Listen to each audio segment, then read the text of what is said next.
This reminds me like the dot-com boom. And that's a problem because there's all these companies that are riding a wave. And a lot of them are, as my friend Ralph would say, what was the word you use? Oblique. Yeah, it's a bunch of people riding a wave. First off, I think it's very genius that the government would put regulations because that means they get to take part of your money. Bingo! How fun! Because with regulation, more companies will be able to legally invest in crypto, so you'll have more buyers and sellers, the price will go up. Stop looking at people with a lot of money and FOMOing after that and chase emotions. I want you to just get small wins, one win after another. I started with nothing. I sold electric trains on eBay. I got from garage sales to buy my first house. 3 years later, I had 14 homes. Hey, what's going on, family and friends? In this interview, I connect with none other than the Economic Ninja, a voice that needs no introduction, especially in the world of finance and crypto. We linked up on day 2 at the Bitcoin conference in Las Vegas, and let me tell you, his energy was on another level. We got into everything, the hype and reality of today's crypto cycle, his personal crypto exit strategy, and why most people are getting it wrong, why regulation might actually boost crypto, and how retail investors can win even in a rigged game, and his take on decentralization, self-custody, and staying grounded.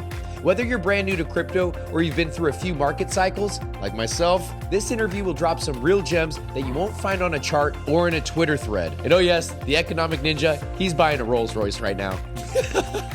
So make sure you like, subscribe, and tap that bell so you don't miss any interviews straight from the front lines of the future of finance. And be sure to stick around to the very end. I announced the winners of some swag that I've been picking up on my travels around the world to various crypto conferences. So let's get into it. Here's my exclusive interview with the Economic Ninja at the Bitcoin conference. Thanks for tuning in. Love you mucho.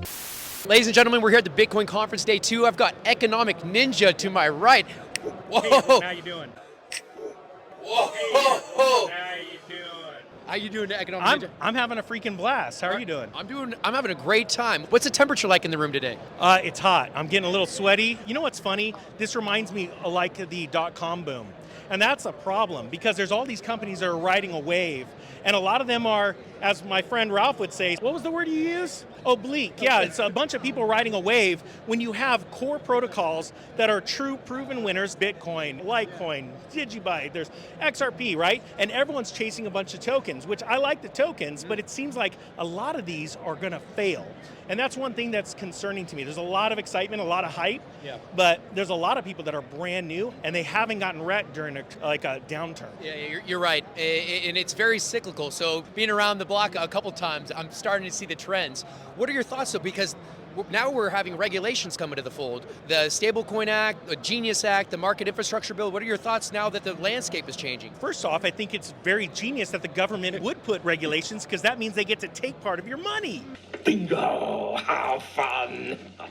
And they're like, oh, it's safe, it's safe. We're like, wait a minute, last time I checked, there are people getting money taken out of their bank accounts and stolen. All this kind of fraud still happening, but they're not getting to keep all of their money. And I love pure decentralization. So I actually don't like regulations. I want to put on my big boy pants. I hate that term, but I want to learn about decentralization, how to store my cryptos right, how to hold my private keys and keep those without giving someone my money. But the problem is most humans are lazy, so they'd love to pay a company to store my crypto for me and all that stuff. Yeah, so that's one thing I don't like, but at the other time, it's going to make cryptos run in price because with regulation, more companies will be able to legally invest in crypto, so you'll have more buyers and sellers, the price will go up. Yeah, you're absolutely right. And I believe because of the quote-unquote pitfalls that we see in this space, and with the introduction of custody by these large institutions, that's where I see the market going. Yeah, totally. I couldn't agree more. And the thing is, though, at the same time, we still have a Bitcoin halving cycle. We still have extreme risk because like with beanie babies, tulip manias, and anything else in this world, like baseball card manias, real estate manias, there's always a point where it tips and buyers dry up due to external factors, whether it be interest rate cycles, geopolitical threats, and then all of a sudden you see a recession or a withdrawal from those assets and a collapse. Yeah. Now, if you don't sell, you haven't lost anything. But 99.9% of investors are speculators, and they're not true investors. They don't know what they have. They sell, they exacerbate the problem, and then we got a crash. Economic Ninja, before I let you go, Yeah. can I ask you what your crypto exit strategy is? Absolutely. So the other day, we had a nice dip, like let's say a month ago, right? A nice dip inside of a bear market. There were times where I had some of my tokens that I believed in and understood, they were down 80, 90%. And then I have XRP down, 30% off its latest highs. in that instance, I sold some of my winners and moved into the losers, which weren't losers, is because there was a lot of losers selling them because they didn't know. Yeah. But my exit strategy is really simple. I have set trigger points like, hey, I want to pay off my house, or I want to buy another house, or I want to buy this or that. And when it gets to a certain point, I'll give an example. I bought a crypto the other day. My insiders knew about it. We've seen like, 350% gain in the last 8 weeks. I'm going to take a portion of that and buy a nice car. I'm going to go buy a Rolls Royce so I can, hey, look, I got a Rolls Royce. So you could pick me up in it. Yeah, so, will you buy my course now? I'm not joking. Like, it's horrible. But there are guys with private jets, and they sell all kinds of courses because, hey, look, I'm dressed fancy and I got a private jet. So, all right, I'll go buy a private jet. But that's my point. That's the exit strategy. Always be winning. We're going to win so much, you may even get tired of winning. And you'll say, please, please, it's too much winning. We can't take it anymore. Stop the FOMO. When I bought, what was that one that everyone talks about? It's like number 96 on CoinMarketCap right now, Theta. I bought it for 6 cents, sold it at 95 cents. I made almost 20 times my money. Who would have known 90 days later it would run to, what, 15 bucks? Wow. I lost I could have made, I got to word it right, an additional $6.5 million. But I can't look at it that way because then I took that win and I moved into something else and that tripled, and then I moved into something else. So always take your wins, get those memory cards stored in your brain, and then your body will line up with the next opportunity. You'll go, ooh, I remember being scared and nervous, but I also remember winning. You'll actually accept the next opportunity easier.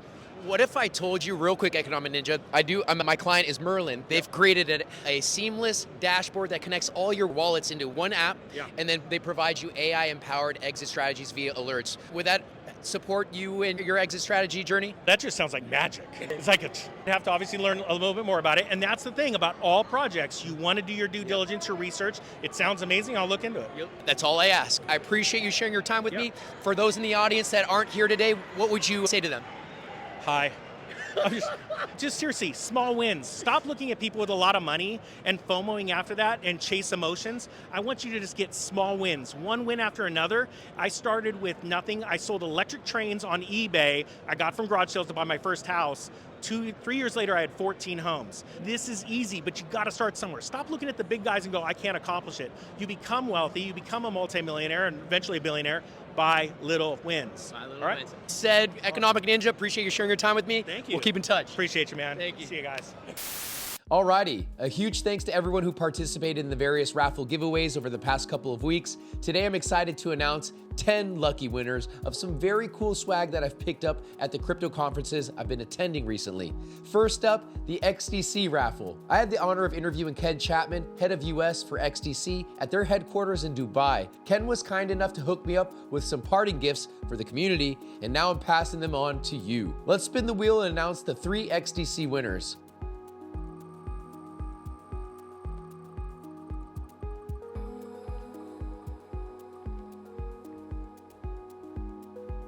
And our winner number 1 is Utility Sir. Congrats, you won an XDC hat. Spinning again.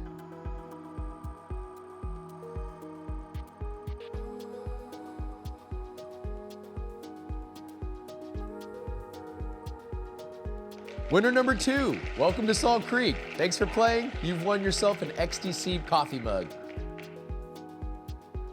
One last spin for this raffle.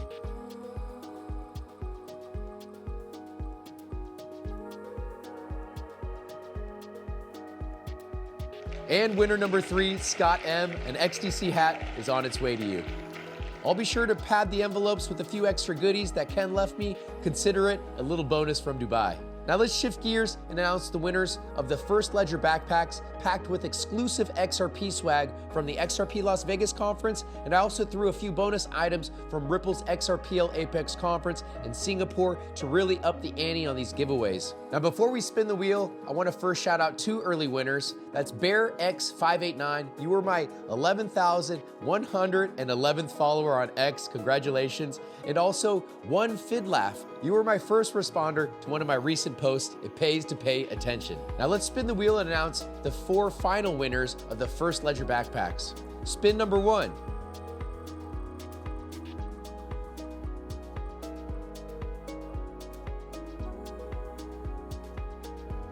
Congratulations, Robert Henry. A fully loaded First Ledger backpack is headed your way. Now spin number 2.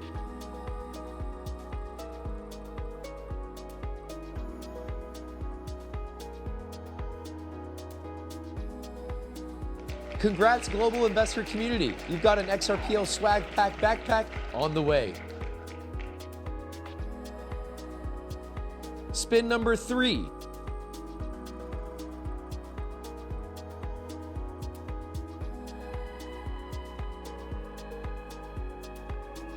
Congrats, Dave Giusti. Thanks for playing. A First Ledger backpack is on its way. And the final spin.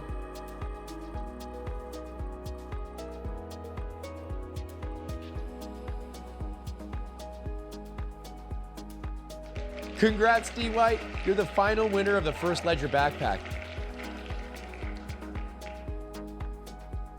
If you heard your name or see it on the screen here, please reach out to me via X, that's Twitter, to claim your prize.